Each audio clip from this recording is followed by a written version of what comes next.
Гэнтэл нэг өглөө босоод ирсэн чи хийсэрмаар санагдаа. Тэр хэлтэй холбоотой 100 зам бичлэг үзээд зарим тохиолдолд бүр дөрмийн хичээл хүртэл аваад хэдэн хоног хийж үзсэн ч гэсэндээ шантарч чаддаг уу? Эсвэл хэл сурах гэж эхлээд ханаас нь хэлхийг мэдэхгүй байх юм бол энэ бичлэгийг тань зориулж байна. Намайг Ануучин гэдэг. Би сүүлийн 8 жилийн турш гадаад хэлийг сурч байна. Хүмүүсийн амархан гэдэг солонгос хэлнээс хэцүү гэгддэг хятад хэл хүртэл гэсэн төвшин хүртэл сурч байгаа. Тийм ч учраас гадаад хэл сурах гад ханаас нь хэлхийг мэдэхгүй байгаа хүмүүстэй зориулаад замыг нь засах үүднээс энэ бичлэгээ бэлдсэн байгаа. Энэ бичлэгээрээ дамжуулаад би нийт гадаад хэл сурах 6 алхмыг танилцуулна. Энэ 6 алхамтайгаа холбоотойгоор доотлын description хэсэг та бүхэндээ Notion-ийн темплейт бэлтчихсэн байгаа. Тэгэхээр яах вэ гэхээр хэдүүлээ энэ бичлэгийг үзэж дууссан ч гэсэндээ үлдэцтэй байна гэсэн үг. Энэ бичлэг дуусчаал за ямар гоё бичлэг вэ гэд явчихна гэсэн үг биш шүү. Тэгэхээр энэ Notion-ийн темплейтийг татаж аваад надтай хамт ингэж ажиллангаа энэ бичлэгээ үзээрэй. За бидний хамгийн анхны хэл сурахад хийх алхам бол хэлээ сонгоно. Хэлээ сонгоно гэдэг маань яагаад чухал вэ гэхээр хвчлэн энэ бичлэгийг үзэж байгаа хүмүүс бол анх удаага хэл сурах гэж байгаа ч юм уу өмнө нь ямар нэгэн хэл сурж байсан туршлагагүй хүмүүс үзэж байгаа болов уу гэж бодож байна.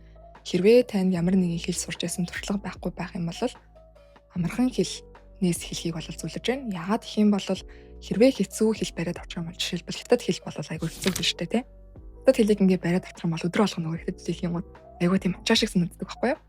Гэтэл бид нар яг нь өдөр болгон тухайн хэлийг хийж иж болоо сайжрна шүү дээ тий. Хэл гэдэг чинь айгүй том төсөл тэр төслийг хийхэд бол бид нар яг нь өдөр болгон бид нар 7 хоног тууштай хийхэд л тэр чинь дуусчихдаг зүйл биш учраас тэр зүйлд бид нарыг хийхэд мотивацтай байлгах, урам зоригтой байлгах зүйл бол жишээлбэл би өдөр цаг хийдэг байлаа гэж бодъё. Хэдэн цаг ч хамаагүй тэр хэлийг хийсний дараагаар би юм сурчлаа да. Энийг ойлгочлоо да гэдэг тийм мэдрэмж авдаг байх юм бол бид нар урт хугацаанд яж чадна. Тэр нь болохоор бидний тухайн хэлийг хийсний дараах тэр урамшууллын мэдрэмж авах нь. Тэгэхээр өдөр болгон ерөөсөө бид нар босоо шүдэ угаадаг шиг яг дадар шиг тухайн хэлийг авч үзэх нь шүү дээ. Тэрнээс үргэлжлүүлээд хэрвээ та бүхэн миний бичлэгийг байнга үздэг бол намайг өглөө болгон 5 цагт сэрээд англи хэл дээр эссе уншаад дундаас нь шинэ үг цэжилдэг групп явуултыг мэдэх бах. За энэ групп маань 2025 онд эхлээд одоо 2026 онд хүртэл ингэж үргэлжлээд явж байгаа. Энэ группээрээ дамжуулаад бид нар өглөө эрт сурах дадал бүтээнгээ эссе орчуулж сураад дээрээс нь тухайн эссенээс ганцхан шинэ үгийг цэжлээ зогсохгүй ямар бүтцээр бичигдэж чинь гэх мэтчлэн дөрмийг нь задарч хардаг ийм групп байгаа. Тэгээ та бүхэн маань хэрвээ мэддэг бол өмнө нь энэ групп маань яаж явдаг гэсэн бэ гэхээр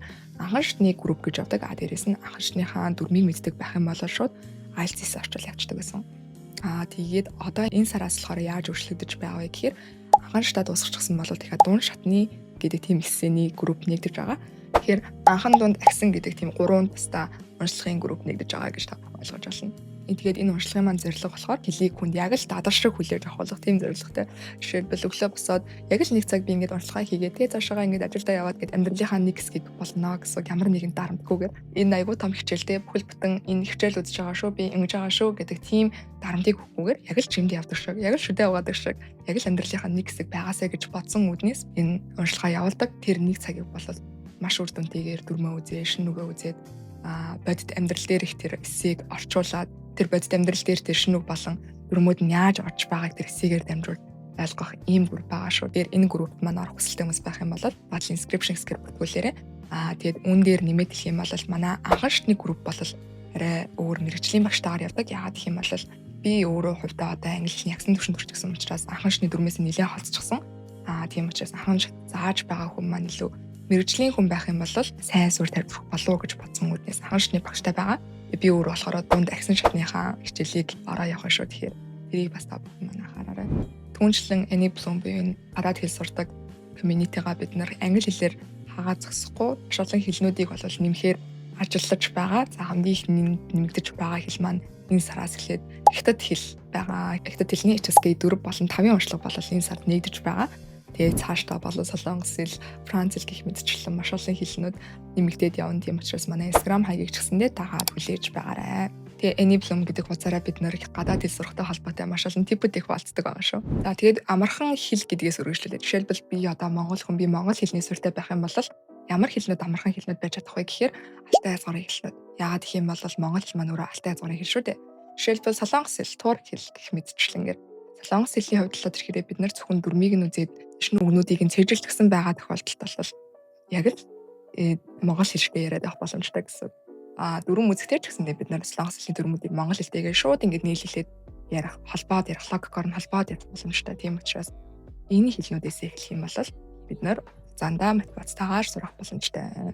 Өндөр нэмээд англи хэл ч гэсэндээ яг монгол хүмүүс амархан байж магадгүй. Яагаад гэх юм бол багаас эхлээ бид нараас англи хэл дээр юм уншаад илүү ойрхон наантай цантай болчихсон шүү дээ. Жишээлбэл англи үсгүүдийг хүртэл бид нар ашиглаж чаддаг учраас бидний нүдэнд тийм өөр ондоо зүйл шиг харагдахгүй гэсэн үг.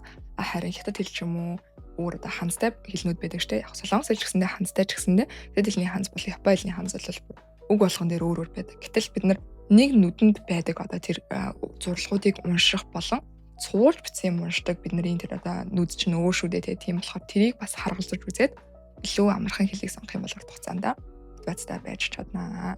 Тэгвэл эхний алхам маань хэл сонгох байна. Хоёр дахь алхам маань болохоор зорилгоо зөв тодорхойлох. Нэг найз нэг гой гадаадаар явдаг байх юм бол тэрийг харангуйтаа л би ч гэсэн хэл сурна гэдэг маань болохоор бид нар урт хугацаанд мотивацтай байж чадхаар зорилго бишүүлдэг. Ямар үед бид нар сайн зорилго байг үздэг вэ гэхвэл би гадаадад явж байхдаа хүмүүстэй ойлголцдог болмоор байна. Эсвэл би TOEFL өгмөр байна. Би IELTS өгмөр байна. Тэгээ би гадаадад сурмаар байна гэдэг ч юм уу. Үр дүнгийн харж болох зорилгоодыг сайн зорилгоо гэж татж болно. Тийм учраас зорилгоо боддоор өгөх. Үр дүнгийн яг би энэ төвшөнд хүрмээр байгаа. Энэ хэл яагаад надад цаашдаа туслах юм? Намайг яаж хөгжүүлэх юм гэдгийг тодорхой болгосноор бид нар баг шантарна. Тэгээд үнээс ихсүүлээд болол бидний нөөшингийн темплейт байгаа штэ хэл төлөвлөгч темплейт. Хэл төлөвлөгчийн темплейтийг таад маань харах юм бол хэлний төвшин бүрийн зорилгоо энд тохируулна гэж бичсэн байгаа. За энэ төвшнийг хэрвээ та бүхэн сонсож байгаагүй байх юм бол хэл болгон өөрийн гэсэн анхан дунд аксан гэдэг юм төвшөндтэй. Анхан шатман дотроо 2 хуваагддаг. A1, A2 гэдэг. Дунд шатман гэсэн дотроо 2 хуваагддаг. B1, B2. Аксан шат ч гэсэндээ C1, C2 гэх мэт жишээнээр яадаг. C1 бол аксан төвшин, C2 болохоор яг л нэг уугуулгын шиг ярьдаг. Төвшнүүдийг хэлсэн байна. Тэгэхээр энэ төвшин болгоно бид нар өөрийн гэсэн зорилгоо тодорхойлж тэрийгэ байн гарснаар хугацаанд шантарх нь. Тэгэхээр зорилго бол хамгийн чухал зүйл. Энэ дээр зорилгоо бичингүүтээ бид нар жишээлбэл A1-ийг нэгдүгээр төвшнийг дуусгахад бид нар цагаан толгоогоо сурсан байна. Түгээмэл 500-ыг мэддэг болно. Үйлгийн хувирлыг мэддэг болчихно. Гэх мэтчлэн энэ зорилгоудаа тухайн хэлнээсээ хамаарлаад бичнэ. Энэ дээр бол дандаа жишээ орцсон байгаа. Тэгэхээр та нар хүсэх юм бол нэр ингэ устгachж болно. Эсвэл шууд зүгээр нэмж бичсэн ч болно. Өөрсдийнхөө темплейтийг ашиглаж болно гэсэн үг. Гэх мэтчлэнгээр энэ төвшин болгоны зорилгоодыг бичгээр чеклистийг оруулж өгсөн байгаа. За 3 дахь алхам маань л тэрхээрээ тухайн хэлнийхаа анхан шатны үг дүрмүүдийг сурна. Гэтээ бид нэр эхлээд үгнүүдээ сурах хэрэгтэй. Ягаад гэх юм бол шууд оргуу хоосноос бид нэр дүрм сурах юм бол ойлгоход айгүй хэцүү байдаг. Тийм учраас эхлээд анхан шатны 100 үг. Тэр чинь эхлээд анхан шатны 150 үг гэх мэтчлэн эдгээр үгсээс сурсныхаа дараа дүрм рүүгээ орно. Дүрмийн хувьд болохоор айгүй сайн нэг ном бариад авчихад л ерөөхдөө болж байгаа юм. Жишээлбэл миний хувьд англи хэлээр сурсан ном болохоор Grammar News гэдэг анхны мулаа ном байдаг. За энэ ном маань ч гэсэндээ манай өнгөлөөний урсгалд хэрэглэгддэг. Тийм учраас та нар маань ч гэсэндээ энэ номноос сурах юм бол айгүй бүх одоо дүрмүүдийг ингээ жижиг болгоод хуваацсан сурахад айгүй ойлгомжтой юм ном байдаг. За тэгээд шинэ үгнүүдээс сурах хажуугаар анхан шатны дүрмүүдээс сурна. Түүний хажуугаар түгээмэл хэрэглэгддэг үгнүүдийг бас сурна. Жишээлбэл намайг тэр гэдэг би тэдэн настай гэх мэтчлэн эдгээр үгнүүдээр дамжуулан бид нар хэлний мэдрэмжтэй зүйлийг солиодог. Үйлбэрийг ер нь ингэж хэлдэг юм шүү дээ. Ер нь үйл хийц нь энэ хавьд ороод ах шиг байна. Төсөгтгөн энэ хавьд ороод ах шиг байна гэдэг зүйлүүдийг бид нар үгээр дамжуулан мэдэх боломжтой. За дөрөв дахь алхам маань болохоор бид нар анхан шатныхаа үгийг мэдчихлээ. Анхан шатныхаа дүрмийг мэдчихлээ. Үнээс хойш юу хийх ёстой вэ гэхээр сонсголоо сайжруулна. Сонсголоо сайжруулахад бид нар юунаас эхлэх вэ гэхээр ерөөсөө YouTube-ээс эхэлнэ. Аюу амархан дэлгүүр үгийг ерөөсөө алтан нэмээ биччихнэ. Жишээлбэл англи сурж байгаа юм бол English listening easy гэдэг артл нэмшин гэсэн. Гэх мэтчлэнгээр анхан шатны амархан сонсголоодаас эхэлж чихээд адуулна. Тэгэхээр бичлэг үзэж болно, кино үзэж болно. Миний хувьд англи сурахдаа яадаг байсан бэ гэхээр хүүхэлдэйнүүдийг үздэг байсан. Хүүхэлдээ үзэхээр чинь тэд нарт айгүй амархан үг хэллэг ашигладаг. Тийм учраас ч гэсэндээ сурахад илүү хүнтэй байсан болов уу гэж боддгийн. Тийм учраас өөртөө амархан кино үзэж болно, хүүхэлдээ үзэж болно. Гэхдээ тэрийг үзэхдээ бол ерөөсө орчуулгатай сонсож болох. Тухайн хэлнийхаа сабтайтлтай байвал зүгээр. Сабтайтлтай байхгүй байх юм бол бүр зүгээр. Тэгэхээр ямар нэгэн сабтайтлгүйгээр тухайн хэлээ үзэх боломжтой байх юм бол тэмцээрэй. Тэгээд энэ дээр нэмжлэх юм бол эхэндээ ойлгохгүй байж болно. Угаасаа ойлгохгүй тийм учраас чихээ багаар дадуулах учраас ерөөсөө тэрэн дээр шантарч болохгүй шүү. Миний хувьд гэхээр одоо англи хэлийг сурч байхад бол яг асуудалтай байсан, тоо сонсоход аягүй асуудалтай байсан. Жишээлбэл хүн дугаар хэлэх юм бол тэрийг нь барьж авч чадахгүй ч юм уу.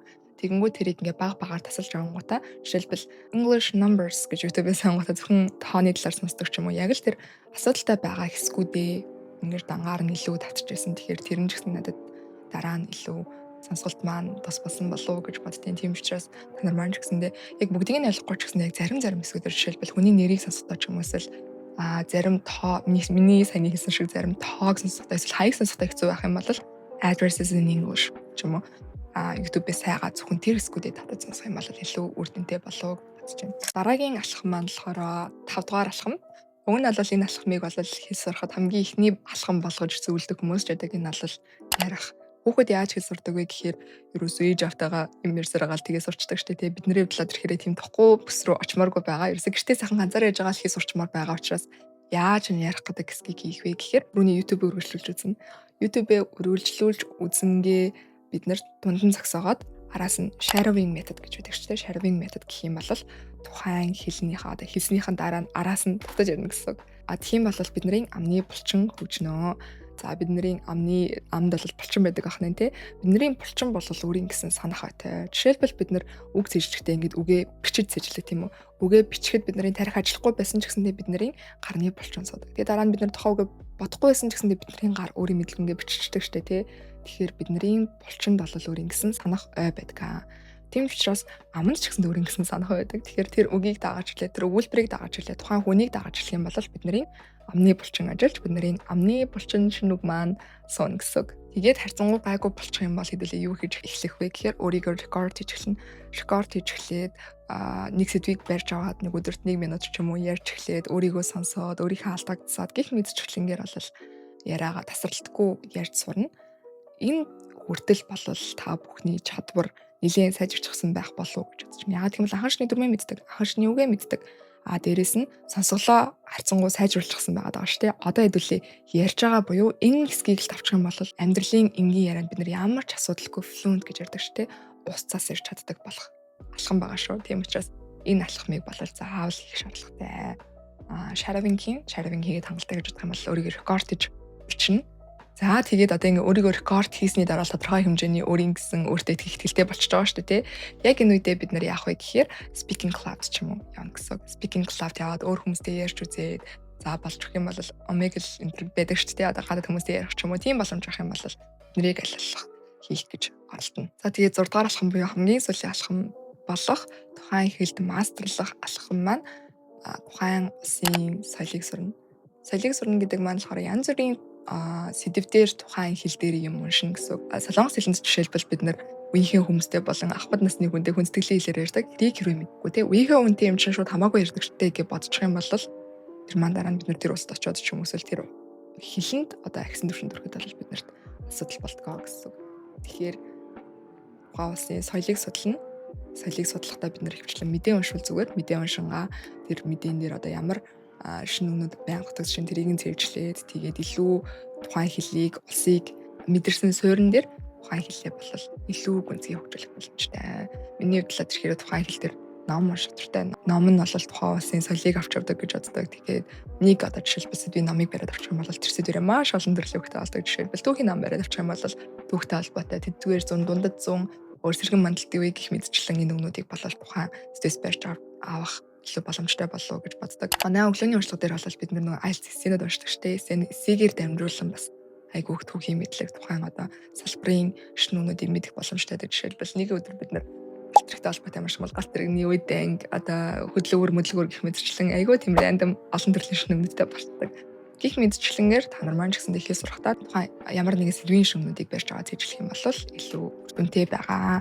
За тэгээ та бүхэн хэрвээ темплетээ харах юм бол за ер нь төвшин юм яг юу хийсэн байх шаардлагатай вэ гэдгийг бол энэ чи оруулаад өгчихсөн байгаа. Жишээлбэл A1 буюу анхан шат маань болохоор цагаан толгой сурах, хамгийн түгээмэл 500-ыг сурах. За үгийн хувирал, тэмнэгнэр, зэрэглэл гэх мэтчлэн эдгээр ихэнх хэлнүүдэд энэ маань болохоор ер нь л ойролцоо системүүд байдаг болов уу гэж бодож байна. Эдгээрийг хийчихсэн бол за окей би анхан шат хүчлээ гэж өөрийгөө шалгаж олно гэсэн. За A2 буюу суурьтай анхан шатнд хэдүүл юу мэдсэн байх шаардлагатай вэ гэхээр сэтгэл хөдлөлт хэлдэг юм. Жишээлбэл би ууртай байна. Баяртай байна. Гэр бүл харилцааны үгийн сан гэх мэтчлэн энэ дээр байгаа бүх юмнууд бүх агуулгыг бол мэдчихсэн байх юм бол за окей би одоо л яг хоёр төвшөнтэй болчихно гэж өөрийгөө шалгана гэсэн. Тэгэхээр би нэг төвшөнд хүрчих юм бол энгийн амьдрал бол асуудалгүй ярьж сурчдаг гэж яриад байгаа шүү дээ. Жишээлбэл мөрөөдөл, хүсэл, харамсал гэх мэтчлэн ингээд англи хэл сурч авах юм бол, норвеги хэл сурч авах юм бол тэрэн дээр кино үзээд асуудалгүй ойлгодог ч юм уу. Асуудалгүй ойлгоно гэдэг нь болохоор бүгднийг нь ойлгоно гэсэн үг юусоо биш шүү. 7% ойлгож байгаа юм бол ерөөсөө бүгдийг ойлгож байна гэсэн үг шүү дээ. Тийм учраас 7%-ийг нь ойлгодог болчихсон байх юм бол окей би нэг төвшөнтэй болчихжээ гэж болно гэсэн үг. За би хоёр төвшөнд маань хэлц үг, зүйр үг жишээлбэл англилд нь piece of cake гэдэг нь амархан гэсэн үг гэдэг ч юм уу те. Гэх мэтчлэн хэл зөгнүүд бол ямар ч хэлэнд байдаг. Тийм учраас эдгээрийг сурвалт бид нэр өөрсдөө би хоёр төвшөнд орсон гэж бодох нэ. Тэгээд би нэгээс би хоёр дээр гацчихсан хүмүүс айгүй их байдаг. Энэ хүмүүстэй би юу зөвлөх вэ гэхээр тухайн хэл дээрээ эссе эсвэл ном уншаал гэж зөвлөн үгийн сангаа нэмэгдүүлэн дээрээс нь урт хэцүү үйлдвэрүүдийг боловсруулах. Хөвчлэн номнууд маань бол уугуул хүмүүс зориулсан байдаг ч тухайн хэлээр ярьдаг уугуул хүмүүс. Тийм учраас яг л уугуул хүмүүсийн уншдаг яг нөгөө нэг АБВ гэдэг тийм амархан номнуудаа болоод дээрээс уугуул хүмүүсийн уншдаг тийм номнуудыг уншснаар бол бид хэлнийхаа төвшөнд мэдгэдэггүй сайжралт бий болох боломжтой. Азийн төр төвшөнд болохоор хөвшмөлт хэл бизнестэй холбоотой үгийн сан. За түрүүн хэлсэнчлэн ямар нэгэн салбарын үгийн сан гэж ирсэн шүү дээ. Эдийн засгтай холбоотой, бизнестэй холбоотой, өөр төрийн байгууллагатай холбоотой гэх мэтчлэн эдгээр үгийн сан хөгжүүлснээр бол бид нар өөрсдөө Азийн төвшөнд хүрж байгаа юм байна гэсэн. За энэ темплейтийн маань болохоор баруун талд бид нар үгсийн сантай холбоотой тэмдэглэл байгаа. Хэрвээ та бүхэн маань цэцэрсэн үг болон алдалгүй тэмдэглэлийг хүсэх юм бол энэ шиг ингээд бичиж өгч болно.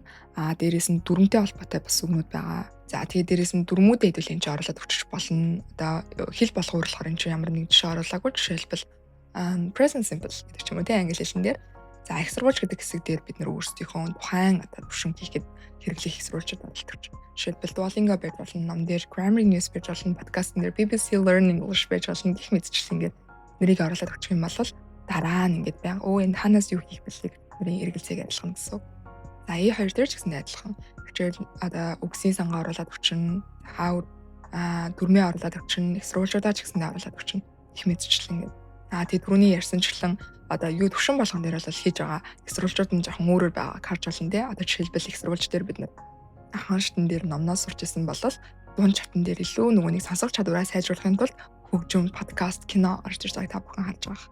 Би төвшин дээр ч гэсэндээ хэдүүлээ адилхан подкаст, ном, кинонуудыг оруулж өгнө. Би дээр ч гэсэндээ адилхан үгсийн сангаа, дүрмээ гэх мэтчлэн гэдэг. Үгсийн зам дээр жишээ болгож байгаа өгнүүд нь ч гэсэндээ илүү төвшөнд тохируулаад жишээлбэл үзэл бодлоо илэрхийлэх эрх чөлөө гэх мэтчлэн илүү хөндөж байгааг та бүхэн анзаарч байгаа байх. За Азийн нэг дээр бид нарт байгаа хэрэг үгийн сан дээр жишээлбэл эрэгтэй эмэгтэй хүүхдийг арай агсан төвшөнд юу гэж хэлдэг гэдэг ч юм уу тийм. За kid гэж хэлдэгээс эрэгтэй хүнийг бол man гэж хэлдэгээс мэл агсан шатнд нар юу гэж хэлэх вэ гэдэг талаар энэ дээрээс. За гих мэдчлэнгээр энэ темплейтийг та бүхэн анхаарчнаас агсан шат хүртэл хэрэглээсэй гэсэндээ ингэ бэлтэрч тавьсан байгаа. Тэгээ хэл гэдэг маань болохоор маш том төсөл гэж бодно. Тэгээд энийг бол та бүхнийхээ сэтгэлийг бэлдээхэд бол энд төсөл гэж байхгүй байнга сайжирч идэг, байнга шинэм сурч идэг. Жишээлбэл бид нар монгол хэлэн дээр ч гэсэндээ заримдаа мэдгүй үгнүүд харалцдаг штеп. Хэл бол ерөөсөө дуусахгүй хэм аялал. Тийм учраас би сэтгэлээ бэлдээд урт хугацаанд өдөр болгон хийж чадхаар тийм байлгаасаа гэж бол хүсэж байна. Тэр өдөр болгон татаж чадах тийм. Ерөөсөө л 7 хоног хийгээд ч юм уу 2 жил хийгээд дуусчдаг зүйл биш учраас төлөвлөгөөтэй, системтэй хэлээ сурцгаагаарай. Тэгэд энэ жил бүгдээрээ мэддэг хэлнээсээ гадна нэг хэл сурцгаагаасаа гэж хүсэж байна. Хэл бол бидний тархины нэгэн тасгал шүү дээ тий залуугаар нь байлгаж байдаг, байнга ажиллуулж байдаг. Тийм учраас заавал одоо ямар нэг ажлын шаардлагаар ч юм амьдралын шаардлагаар сурахаас гадна одоо сэлэг хоббитэй гэдэг шиг л яг хэл сурдаг хоббитэй тэр талааснаас хэлийг хараасай гэж хүсэж байна. Тэгээд энэ бичлэгийн маань энэ хүртэл үзсэн та бүхэндээ маш их баярлалаа. Тэгээд дараагийнхаа бичлэгүүдээрээ уулзцгаая.